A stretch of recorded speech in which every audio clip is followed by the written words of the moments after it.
Bismillahirrahmanirrahim.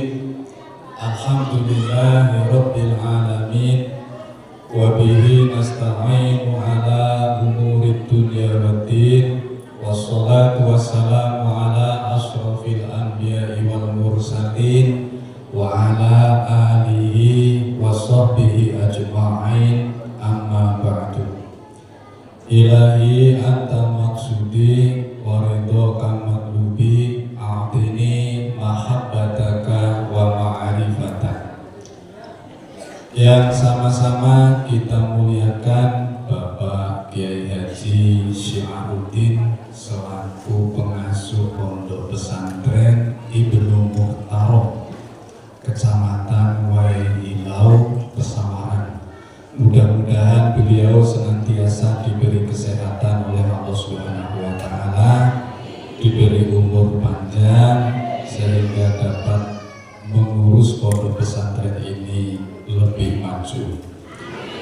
Yang sama-sama kita hormati para ustadz, ustazah yang tidak saya sebutkan namanya satu persatu, hadirin hadirat, ibu bapak, insya Allah semuanya dimuliakan Allah Subhanahu wa Ta'ala.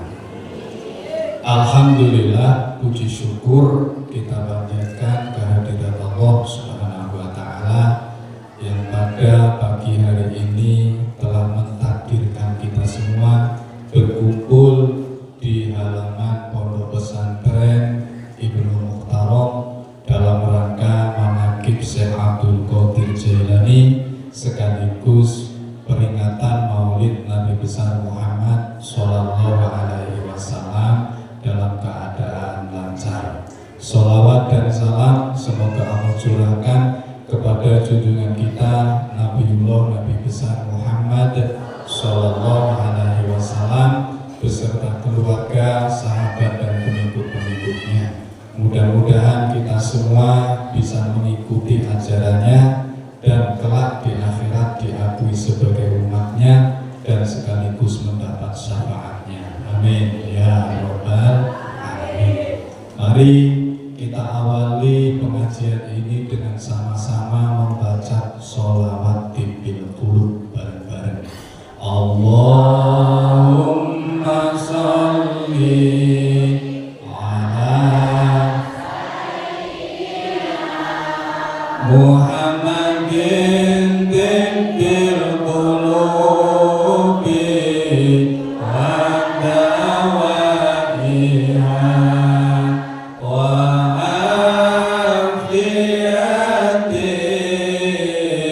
abdani wa shifaiha wa nuril absari wa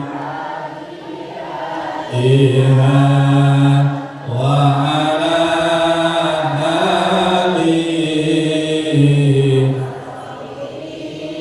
wa sallim. Allahumma sholli ala sayyidina Muhammadin tibbil qulubi wa dawaiha wa afiyatil abdan wa nuril absari wa ala alihi wa sahbihi wa sallim. Shallu ala Nabi Muhammad. Bapak Ibu yang saya hormati, sebelumnya saya menyampaikan salam dari guru kita semua, dari guru kami yaitu Buya Muhammad Rusfi bersama Umi. Beliau tidak bisa hadir di tempat ini, beliau hanya mendoakan mudah-mudahan Bapak Ibu semua yang hadir bisa menjadi hamba-hamba Allah yang soleh-solehah, menjadi hamba-hamba Allah yang senantiasa istiqomah di dalam beribadah. kedua kalinya ada salam dari Bapak Farid Wajedi selaku Kepala Kementerian Agama Kabupaten Pesawaran, kakanda dari Bapak Kiai Haji Syiaruddin. Beliau juga tidak bisa hadir. Mohon doanya, mudah-mudahan cita-cita beliau, karena nama beliau sekarang tertulis di Jakarta, menjadi salah satu calon Kepala Kementerian Agama Kanwil Provinsi Lampung. Mudah-mudahan apa yang menjadi cita-citanya dikabulkan Allah Subhanahu wa Ta'ala. Amin ya rabbal alamin. Bapak Ibu yang saya hormati, dalam sebuah kitab namanya kitab Tafsir Al-Baidawi, ada sebuah penjelasan bahwa ketika Nabi Adam alaihi salam diciptakan, Nabi Adam diciptakan di mana Bapak Ibu? Di dalam surga. Diciptakan dari apa? Dari tanah. Pada waktu itu beliau masih berupa tanah dan belum ada ruhnya. Berarti beliau belum hidup. Maka Allah mengambil ruhnya Nabi Adam untuk dimasukkan ke jasad Nabi Adam. Lewat mana? Lewat hidung. Ketika ruh itu masuk ke hidung dan sampai ujung hidungnya Nabi Adam, maka saat itu Nabi Adam bersin. Ngerti bersin nggak Bapak? Bapak Ibu kalau bersin baca apa? Alhamdulillah. Ada yang bacanya anakku 20? Enggak. Nabi Adam waktu itu bersin dan mengucap Alhamdulillah. Yang mendengar adalah Allah Subhanahu wa Ta'ala. Maka Allah menjawab dengan kalamnya, Yarhamukallah ya Aba Muhammadin. Itu jawaban Allah untuk bersinnya Nabi Adam. Yarhamukallah, semoga Allah memberi rahmat kepadamu, ya Aba Muhammadin, wahai bapaknya Nabi Muhammad. Nabi Muhammad sudah ada belum waktu itu? Belum. Tapi oleh Allah disebut beliau sebagai Adam, sebagai Aba Muhammadin, bapaknya Nabi Muhammad. Nabi Muhammad belum ada, Nabi Muhammad belum diciptakan, tapi namanya sudah disebut. Maka dalam kitab itu pun dijelaskan, seandainya aku tidak akan menciptakan Muhammad, maka aku pun gak akan menciptakan engkau wahai Adam. Sekiranya aku gak akan menciptakan Muhammad, maka alam ini pun tidak aku ciptakan. Maka segala sesuatu ada, diri kita ada, disebabkan karena Allah hendak menciptakan Nabi besar Muhammad Sallallahu Alaihi Wasallam. Maka dalam ilmu tasawuf ada sebagian ulama yang memiliki konsep Nur Muhammad, bahwa yang diciptakan oleh Allah pertama kali namanya adalah Nur Muhammad, dan itu adalah ruhnya junjungan kita Nabi besar Muhammad Sallallahu Alaihi Wasallam. Satu. Yang kedua, setelah Nabi Adam alaihi salam hidup total dari ujung kepala sampai ujung kaki, sudah hidup.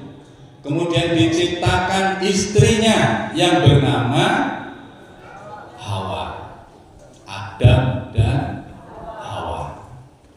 Ketika Adam dan Hawa sudah hidup senang di surga, kemudian Allah mewanti-wanti kepada Adam dan Hawa, la taqraba hadhis sajarah. Hai Adam, wahai Hawa, kalian silahkan nikmati semua yang ada di surga ini, tapi satu yang nggak boleh didekati. Jangan kalian dekati pohon ini. Pohon apa Bapak Ibu?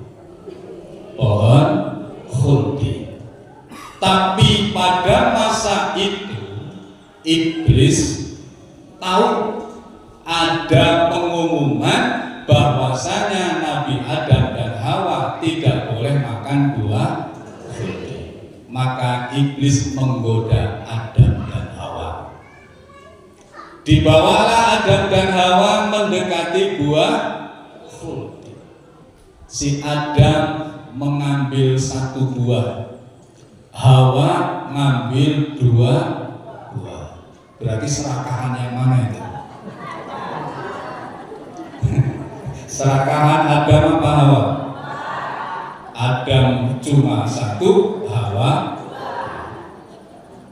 Di sini yang bapak-bapak sama ibu-ibu makan kuenya banyak kan? Jangan-jangan banyak ibunya. Kalau yang bapak-bapak kuenya mesti dipangan di sini. Kalau yang ibu-ibu separuh dimakan di sini, separuh dimasukin. Ada yang kayak gitu. Karena keturunan Hawa. Adam makan satu kalau di dalam kitab itu. Begitu makan satu sampai leher, Allah menegur Adam, berhenti, jangan teruskan. Maka lehernya Nabi Adam langsung keluar jendolanya. Ngerti jendolan? Nah, ini gede-gede di sini. Maka sampai hari ini kaum laki-laki lehernya pasti ada jendolanya. Itu adalah hikmah makan buah khuldi. Lah si Hawa lebih serakah, nggak mau makan satu, langsung makan buah. Begitu makanan sampai dadanya Hawa, Allah menyatakan Hawa berhenti. Kagetlah itu Hawa. Maka berhenti itu. Makanya sampai ini Pak, hari ini ibu-ibu mesti punya dua buah khuldi. Untung Mbak, dulu makannya Ibu Hawa dua. Seandainya dulu cuma makan satu Pak, kira-kira kayak apa itu?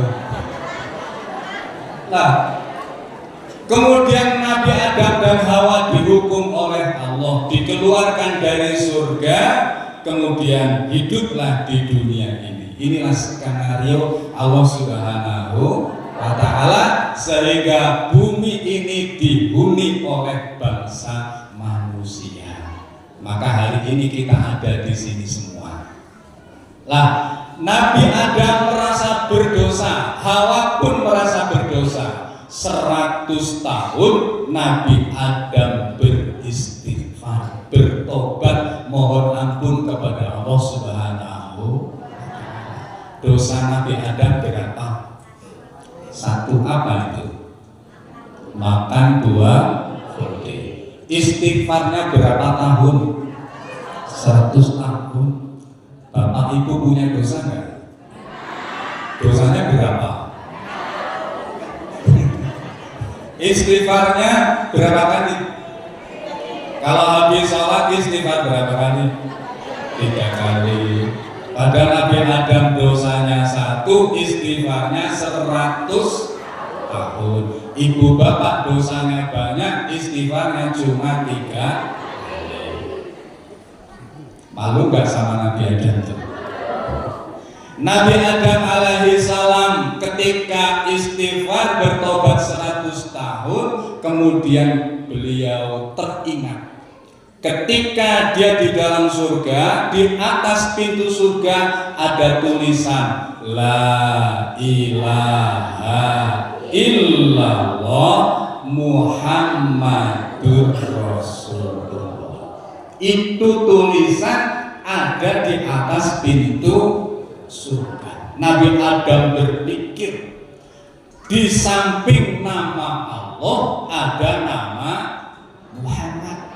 Berarti Muhammad adalah manusia yang paling dicintai oleh Allah Subhanahu wa Ta'ala. Karena namanya selalu disanding. Bapak Ibu kalau di rumah nulis Allah, tulisan Allah. Terus sampingnya ditulis apa? Muhammad. Iya kan? Allah, Muhammad. Itu maknanya Nabi kita Muhammad adalah manusia yang paling dicintai oleh Allah. Maka saat itu Nabi Adam berdoa menggunakan nama Nabi Muhammad. Allahumma bihaqqi Muhammadin. Ya Allah, dengan nama, dengan haknya Nabi Muhammad, ampunilah dosa. Jadi minta ampun kepada Allah, bertawasul kepada Nabi Muhammad. Pada Nabi Muhammad lahir belum? Belum, tapi sudah dipakai untuk tawasul oleh Nabi Adam alaihis. Maka Allah bertanya, wahai Adam, kenapa kau sebut nama Muhammad? Nabi Adam mengatakan, ya Allah, aku lihat dulu di atas pintu surga ada kalimat la ilaha illallah Muhammadur Rasulullah. Pasti Muhammad itu adalah hambamu yang paling aku cinta, kau cintai. Maka aku berdoa, bertawasul menggunakan nama Nabi yang kau cintai. Maka Allah menyatakan, engkau benar wahai Adam, maka qad ghafartu. Hari ini pula aku ampuni dosa.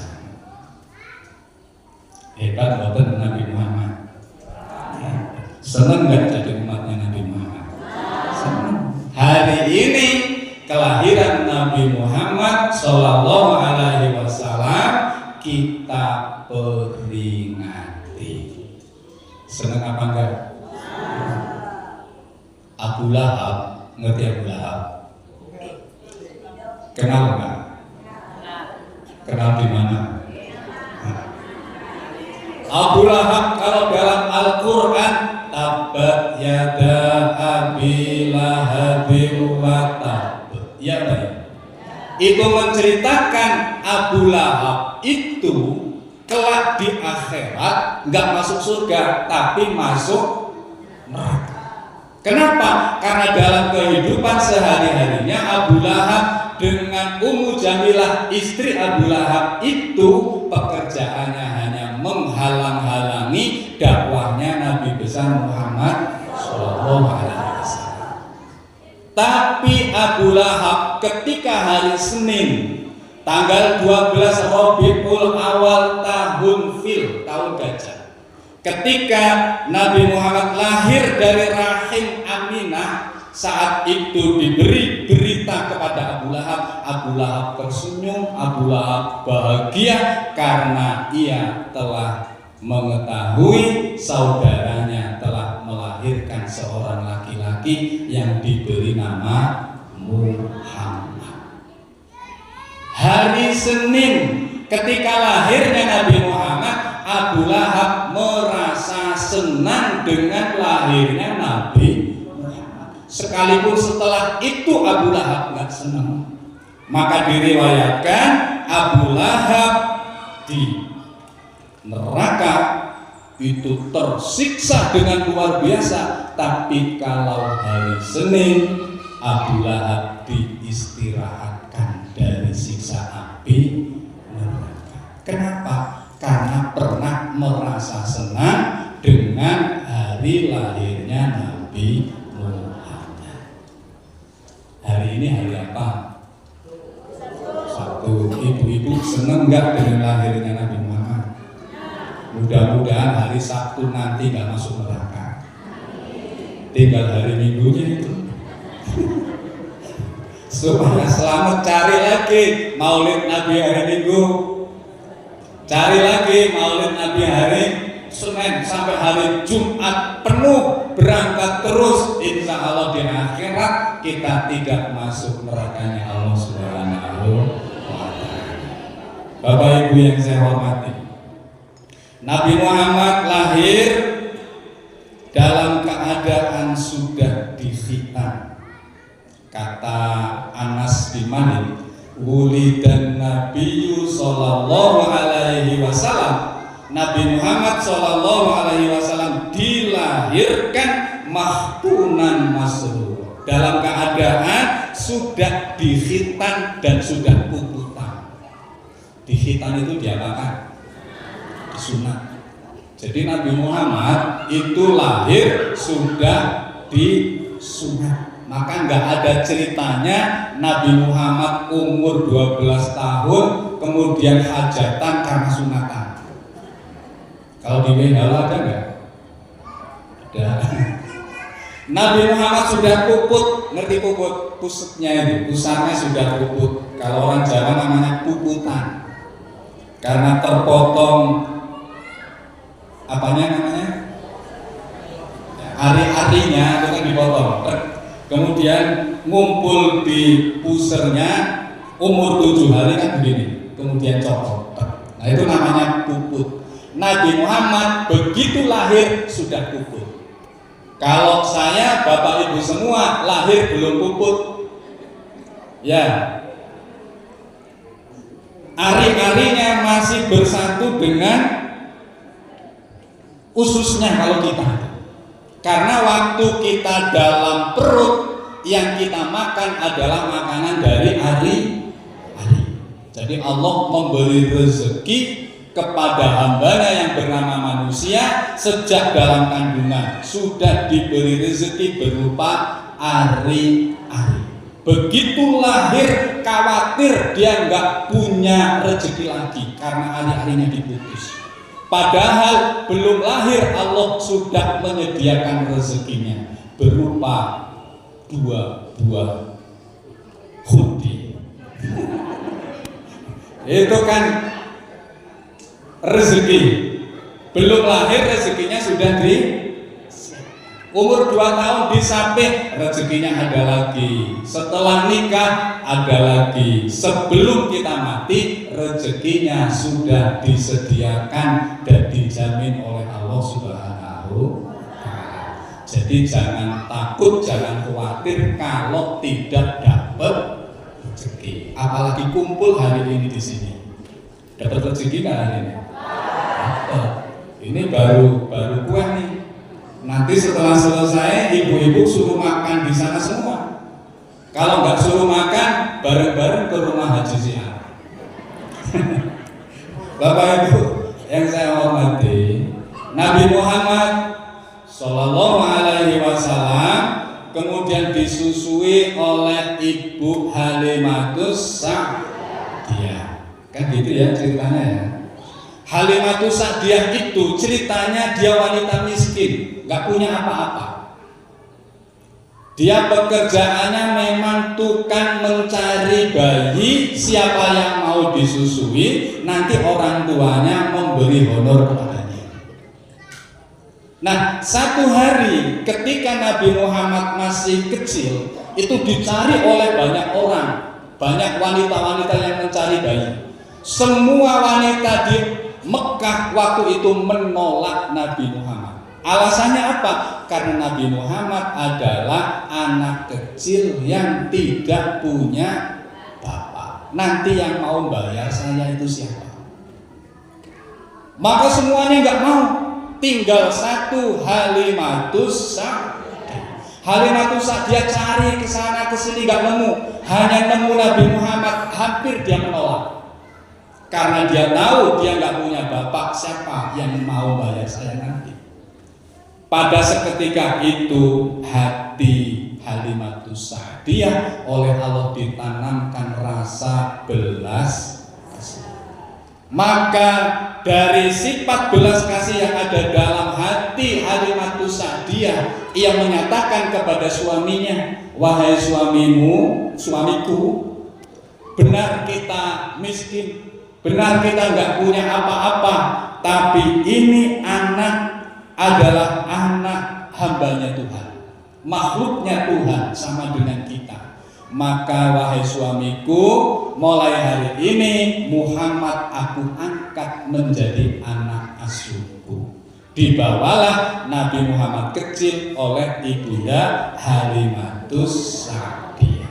Padahal dia miskin, nggak punya apa-apa, bahkan air susunya itu kepet. Ngerti kepet Pak? Apa? Kayak nggak ada isinya. Gimana nanti mau nyusui anak? Tapi begitu Muhammad kecil digendong, itu ASI yang kepet tiba-tiba jadi besar. Ya. Kemudian menyusuilah Nabi Muhammad Shallallahu Alaihi Wasallam yang masih kecil, hingga Nabi Muhammad itu tidak kurus. Nabi Muhammad kekurus betulan. Dan mulai saat Halimatus Sa'diyah menyusui Nabi Muhammad, Halimatus Sa'diyah yang kurus lama-lama menjadi gemuk. Tumbuh-tumbuhan yang awalnya nggak pernah panen, saat mulai ia memelihara Nabi Muhammad, mengasuh Nabi Muhammad, pepohonan Halimatus Sa'diyah di kebunnya panen. Onta kambing yang dia miliki kurus kering kerontang, sejak ia mengasuh Nabi Muhammad menjadi gemuk-gemuk semua. Maka Halimatus Sa'diyah mendapat berkah karena mengurusi Nabi Muhammad Shallallahu Alaihi Wasallam. Maka Bapak Ibu semua, kalau ingin mendapatkan keberkahan hidup, tiru-tirulah Halimatus Sa'diyah. Hidupkan ajaran Nabi Muhammad, ikuti ajaran Nabi Muhammad, dan jangan lupa banyak-banyak sholawat kepada Nabi Muhammad Sallallahu Alaihi Wasallam. Insya Allah kehidupan kita akan menjadi berkah seperti Halimatus Sa'diyah. Sallallahu alaihi wasallam.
Allah berfirman, laqad kana lakum fi rasulillahi uswatun hasanah. Sungguh pada diri Rasulullah, pada diri Nabi Muhammad itu ada suri teladan, ada contoh kehidupan yang baik bagimu semua, bagi kita semua.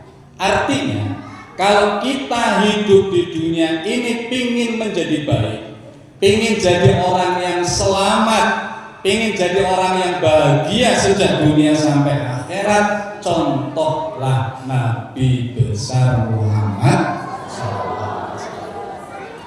Yang bisa nyontoh liman kana yarjullaha, yaitu bagi orang-orang yang ingin berjumpa kepada Allah atau ingin mendapatkan rahmatnya Allah, wal yaumal akhirah, dan dalam kehidupannya ingin selamat hidup di akhirat, wa zakarullaha katsira, dan mereka melakukan zikir kepada Allah dengan zikir yang baik. Tiga inilah orang-orang yang bisa mencontoh kehidupan Nabi besar Muhammad Sallallahu Alaihi Wasallam. Bapak Ibu yang saya hormati, kita contohkan. Ketika Nabi Muhammad umur 4 tahun, beliau masih berada dalam asuhan Halimatus Sa'diyah. Beliau sedang bermain-main dengan kawan-kawannya. Tiba-tiba datang seorang laki-laki berpakaian putih. Dipeganglah Muhammad kecil, dibaringkan Muhammad kecil, kemudian dibelah dadanya. Maka kawan-kawannya ketakutan, berlari-lari. Kalau orang sekarang ngomong ada culik, dilaporkanlah kepada Halimatus Sa'diyah. Lah, Nabi Muhammad kecil umur 4 tahun itu dibelah dadanya. Ternyata laki-laki yang membelah dada itu bukanlah manusia, tapi beliau adalah seorang malaikat, namanya malaikat Jibril. Dibelah dada Muhammad kecil, diambil hatinya, dicuci dengan air Zam-Zam. Kata Jibril, Muhammad, aku buang hazus syaiton yang ada dalam hatimu. Gerakan-gerakan setan yang ada dalam hati Muhammad itu dibuang.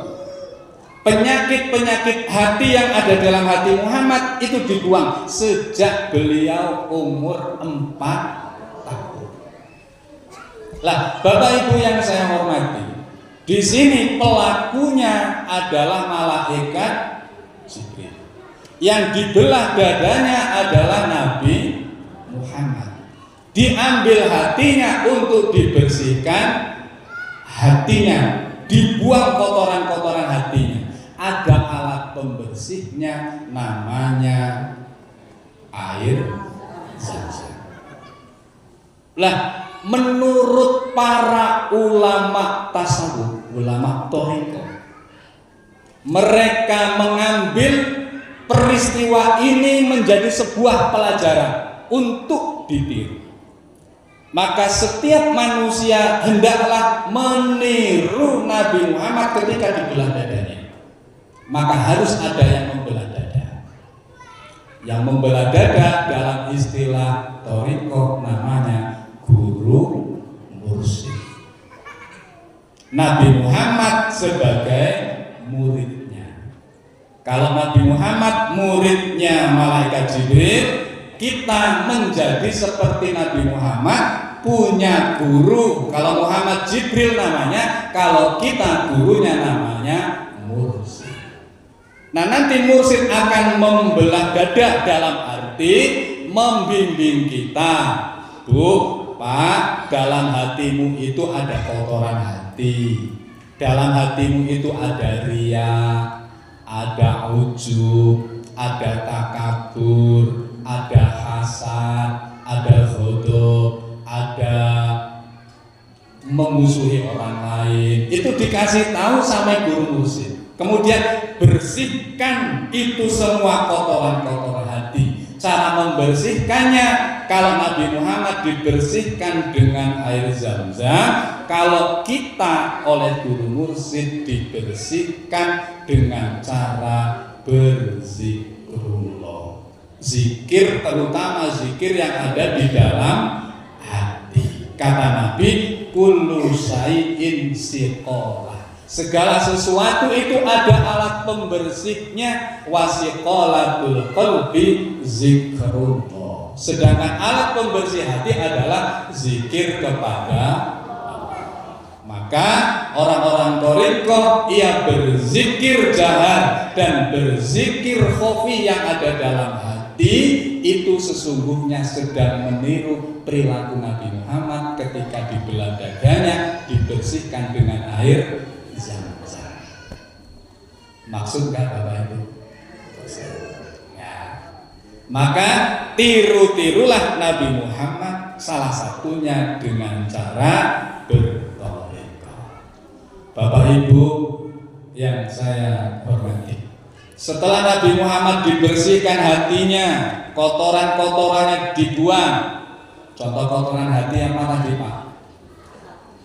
Hasad. Hasad itu apa? Hasad itu nggak seneng melihat orang lain seneng. Maksudnya tetangganya beli mobil harusnya ikut seneng. Ini tetangga beli mobil, hati kita malah nggak seneng, malah cerita sama tetangganya, itu beli mobil duit dari mana ya? Jangan-jangan kemarin yang ke Jawa itu dia ke Gunung Kidul cari kesugihan. Itu namanya orang hasad. Belum lama dari beli mobil, bulan depan beli motor. Wah, ibu yang punya hasad langsung mumet. Bulan kemarin beli mobil, sekarang beli mumet yang hasad itu.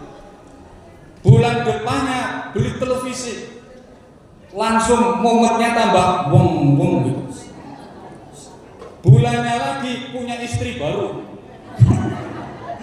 langsung yang hasad itu sakit.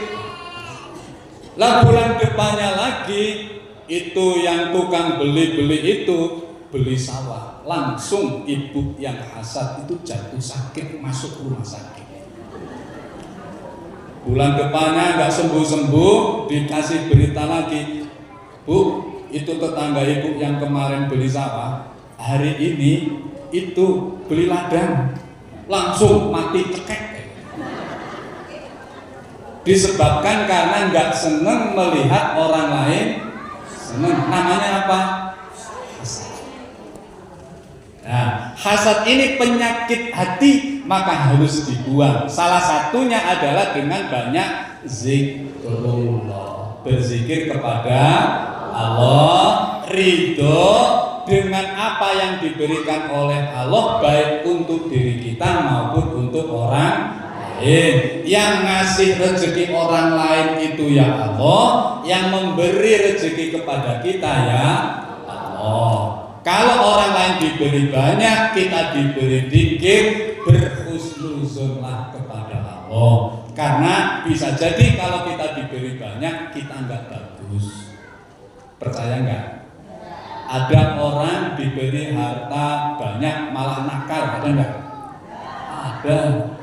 Ada orang diberi rezeki yang bertumpuk-tumpuk, padahal awalnya rajin pengajian, setelah rezekinya banyak enggak pernah ngaji. Ada orang yang rezekinya banyak, kemudian rezekinya merosot. Awalnya nggak mau ke masjid, setelah nggak punya rezeki banyak malah rajin ke masjid. Ada nggak?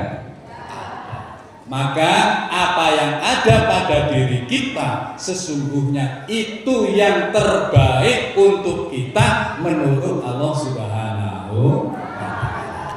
Bapak Ibu yang saya hormati, setelah dibersihkan penyakit-penyakit hatinya, maka dimasukilah perilaku-perilaku baik, akhlak-akhlak yang baik ke dalam hati kita.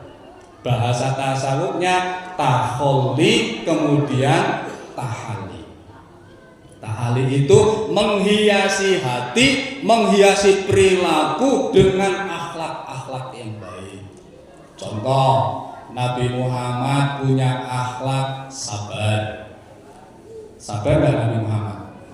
Sabar. Contoh, Nabi Muhammad ketika di Mekah berdakwah Islam, itu mayoritas orang Mekah menolak Nabi Muhammad. Mayoritas orang Mekah itu memusuhi Nabi Muhammad. Maka satu hari Nabi Muhammad punya renungan, ingin berdakwah di daerah Taif.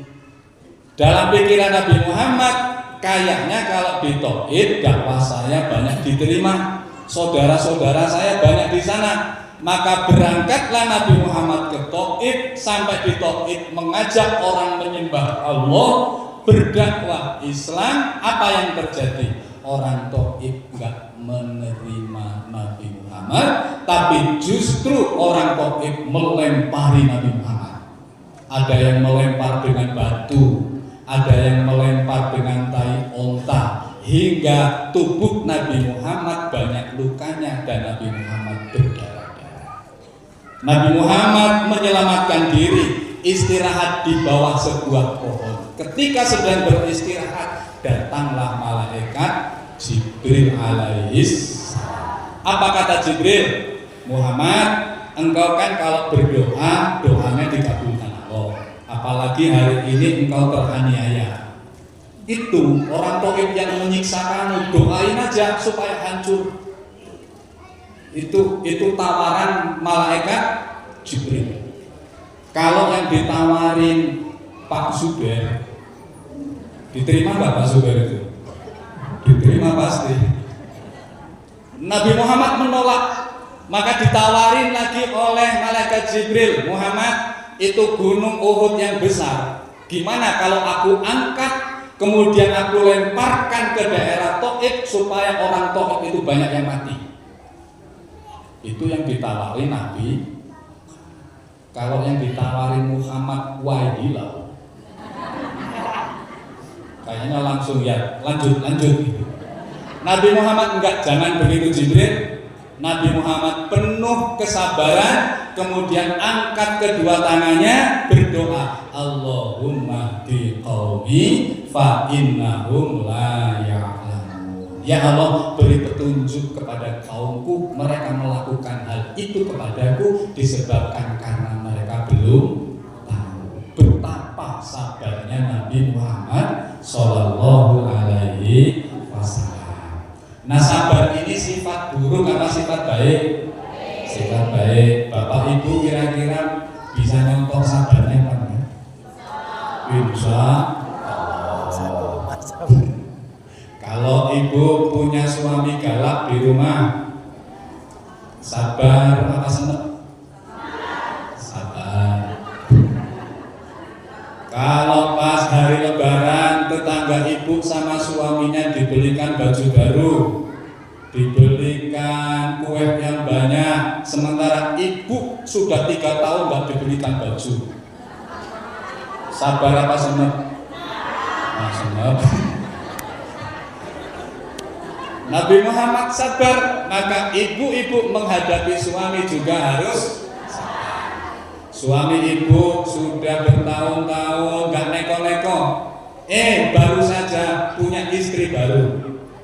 Sabar gak? Ada yang mau sabar? Bapak-bapak menghadapi istri yang cerewet-cerewet, sabar gak Pak? Istri itu banyak yang cerewet apa banyak yang kalem, Pak? Namanya turunan Siti. Kalau laki-laki kan turunan Nabi. Kalau kita ngomong Adam, mulutnya mingkem apa menganga? Berarti banyak menengnya. Kalau ngomong Hawa, mulutnya menganga apa mingkem? Berarti perempuan memang banyak ngomongnya, Pak. Banyak cerewetnya. Maka seorang suami harus sabar menghadapi istri yang cerewet. Alhamdulillah. Bapak Ibu yang saya hormati, Nabi Muhammad Sallallahu Alaihi Wasallam, beliau juga orang yang sangat jujur. Ngerti jujur? Walaupun orang Mekah itu memusuhi Nabi, tapi orang Mekah gak ada yang berkata Muhammad itu pendusta. Walaupun orang Mekah gak mau masuk Islam saat itu, tapi orang Mekah banyak yang menitipkan barangnya ke Nabi Muhammad karena mereka yakin Muhammad adalah orang jujur. Dan dalam riwayat ketika Nabi Muhammad hendak hijrah ke Madinah, barang-barang titipan itu padahal yang nitipin adalah orang-orang yang memusuhi Nabi Muhammad, itu dikembalikan semua oleh Nabi Muhammad Sallallahu Alaihi Wasallam. Gak ada yang dikorupsikan oleh Nabi. Ini menandakan Nabi kita adalah seorang Nabi yang jujur. Hari ini kita selain memperingati Maulid Nabi, juga kita dalam rangka manaqib Syekh Abdul Qadir Al-Jailani. Syekh Abdul Qadir Al-Jailani adalah salah satu orang yang menjadi keturunan Nabi Muhammad. Jadi Syekh Abdul Qadir Jailani adalah turunan Nabi besar Muhammad Sallallahu Alaihi Wasallam. Maka akhlak beliau banyak meniru akhlaknya Nabi besar Muhammad Sallallahu Alaihi Wasallam. Sebagai akhir, saya ceritakan kisah Syekh Abdul Qadir Jailani yang sangat jujur. Ketika beliau masih kecil, Pak, Ibu, itu Syekh Abdul Qadir Jailani senang bekerja di ladang dan di sawah. Ketika beliau sedang mencangkul menggunakan sapinya, apa namanya itu kalau di sini? Melukuh. Baca tuh Syekh Abdul Qadir Jailani kecil pernah baca. Itu si kerbau ngomonglah sama Syekh Abdul Qadir dengan seizin Allah. Wahai Abdul Qadir, kamu nggak pantas bekerja seperti ini. Pantasnya kamu itu menjadi orang besar di sana, menjadi ulama besar. Tinggalkan pekerjaanmu ini, kemudian kamu ngomong sama ibumu, pergi yang jauh belajar ilmu agama. Itu Syekh Abdul Qadir Jailani. Maka anak yang kecil seyogianya sama di sini. Jangan disuruh kerja berat ke sana sini dulu, suruh ngaji dulu. Seperti Syekh Abdul Qadir Jailani. Maka anak-anak mondok ini itu sebenarnya niru-niru Syekh Abdul Qadir Jailani. Sedang kecil, masih kecil sudah belajar ilmu di pondok pesantren. Kemudian Syekh Abdul Qadir Jailani betul izin sama ibunya, pingin mondok kalau sekarang ke pondok pesantren. Oleh ibunya disangoni, ngerti disangoni? Dibawain uang sebesar 40 dinar pada saat itu. Karena ibunya menjaga putranya supaya uang itu selamat sampai tujuan, maka uang itu oleh ibunya dibuatkan saku di bagian dalam, di bagian dalam sana, dimasukkan ke sana, kemudian dibuatkan saku, dijahit yang kenceng. Kemudian ibunya ngomong sama Syekh Abdul Qadir, Abdul Qadir, saya pesen kepadamu, ini nanti kalau kamu sudah pergi dari sini, jadilah kamu orang yang jujur. Dalam situasi dan keadaan apapun kamu tidak boleh berbohong, harus jujur. Ya, kata Syekh Abdul Qadir kecil. Maka Syekh Abdul Qadir Jailani berangkat bareng-bareng dengan rombongan yang tukang berdagang bawa harta banyak. Di tengah hutan itu rombongan Syekh Abdul Qadir Jailani yang bawa harta banyak dirampas oleh perampok sampai habis. Tinggallah Abdul Qadir yang kecil itu. Ditanya oleh salah satu perampok, "Hei anak kecil, kamu bawa harta apa enggak?" Syekh Abdul Qadir boleh bohong enggak tadi? Maka Syekh Abdul Qadir ngomong, bawa berapa? 40 dirham. Di mana? Di sini. Itu Syekh Abdul Qadir ngomong seperti itu. Maka si penjahat tertawa, enggak mungkin. Masa ada orang ditanya mau dirampok kok ngomong hartanya di sini? Enggak percaya saya. Maka penjahat itu langsung pergi menemui pimpinannya. Lapor, kata dia, saya sudah merampok semua harta yang ada di sini, dan ada satu anak kecil yang saya tanya, kamu bawa harta apa enggak? Dia jawab, bawa. Di mana? Katanya ada di dalam sini, dan saya nggak percaya. Kata pimpinannya, dia ngomong, bawa anak kecil itu di sini. Akhirnya Abdul Qadir ditangkap, tanya sama pimpinan penjahat, wahai anak kecil, apa benar kamu membawa harta? Benar. Mana? Ini. Kemudian diambilkan oleh si Abdul Qadir, diletakkan di atas tanahnya, tangannya. Ini harta bawaan saya. Maka sang pimpinan menangis dan bertanya, wahai anak kecil, kenapa kamu nggak mau berbohong? Padahal kalau kamu berbohong, hartamu selamat. Kenapa kamu jujur seperti ini? Jawabannya, karena Tuhan saya tidak mengizinkan saya berdusta. Dan ibu saya berpesan supaya saya nggak pernah berdusta di mana saja dan kapan saja. Maka pimpinan itu langsung meneteskan air mata, hatinya bergetar, dan dia berkata dalam hatinya, anak yang masih kecil saja nggak mau berdusta demi nurut sama ibu sama Tuhannya, sementara saya yang sudah tua seperti ini tiap hari berdusta. Maka dengan seizin Allah, si pimpinan itu tunduk di depan Abdul Qadir yang masih kecil, dan dia menyuruh semua anak buahnya, wahai anak buah, sekarang tunduk semua kepada anak ini, ikuti anak ini. Kita semua bertobat hari ini jadi orang baik semua. Itu. Maka berkat dari kejujuran Syekh Abdul Qadir Jailani, semua penjahat di situ menjadi bertobat kepada Allah Subhanahu wa Ta'ala. Kira-kira Bapak Ibu jujur apa enggak? Jujur. Bapaknya kalau di rumah punya duit jujur gak sama ibunya? Ada yang diselempet-selempetin gak suami ibu itu duitnya? Gak ada ya? Mudah-mudahan gak ada. Kalau di tempat saya gak ada yang seperti itu. Kalau di sini kayaknya ada sedikit.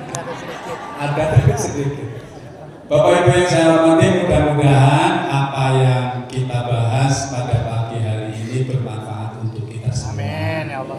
Mudah-mudahan kita semua ditakdirkan Allah menjadi hamba-hambanya yang soleh dan solehah, bisa mengikuti ajaran Nabi kita, Nabi besar Muhammad Sallallahu Alaihi Wasallam, hingga menjadi orang yang selamat fid dini wa dunya wal akhirah. Amin ya rabbal alamin. Salawat Allahumma sholli ala sayyidina Muhammadin tibbil qulubi wa dawabiha wa afiyatil aqdani wa silaiha wa nuril absar